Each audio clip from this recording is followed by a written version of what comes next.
I checked into a hotel room labeled accessible, far away from home. And before I could take my backpack off my wheelchair, I knew within seconds something was wrong. The bed was too high. The water controls were unreachable from the shower bench. But I was already there, and it was midnight, and I was exhausted. And according to the staff, no other accessible rooms were available. Put a 1 in the chat if you've ever been stuck. Mind you, my trip was paid for in advance. And now I'm solving a problem that I should have solved before I ever left home. I'm Wheeltips Joe, and I'm a paraplegic and a travel analyst. I analyze hotel accessibility from a wheelchair user's perspective. I believe no traveler with mobility impairments should lose their independence because they trusted the word accessible. And here's what I learned that night. And it truly is, or could be, a teachable moment.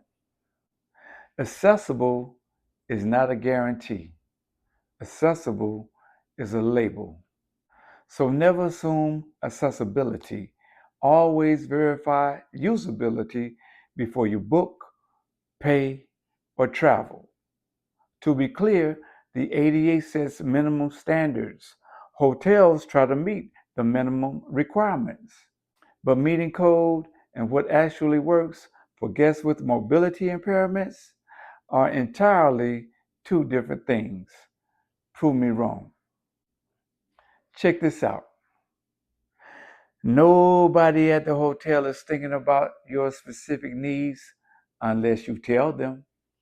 They're thinking about compliance and checking their own boxes.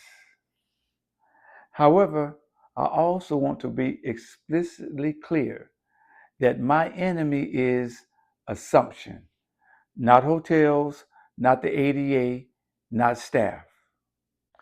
The enemy is this belief. If it says accessible, it must work for me. My mission is to replace that belief with accessible isn't verified until I've confirmed it for my body, for my wheelchair, and for my needs. So the question is never this: is the room accessible? The question is this room usable for you and me and guests with disabilities? After 50 years of traveling in a wheelchair, I've learned that when a hotel gets accessibility wrong, it usually happens in two places: the bedroom and the bathroom. This is where the wheelchair user can get stuck. If the bed is too high to transfer into, your day starts with a barrier.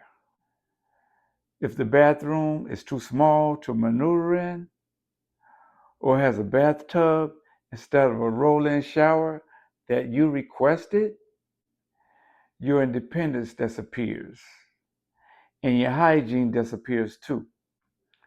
That's why I don't just look for the word accessible. I evaluate where the room is actually usable.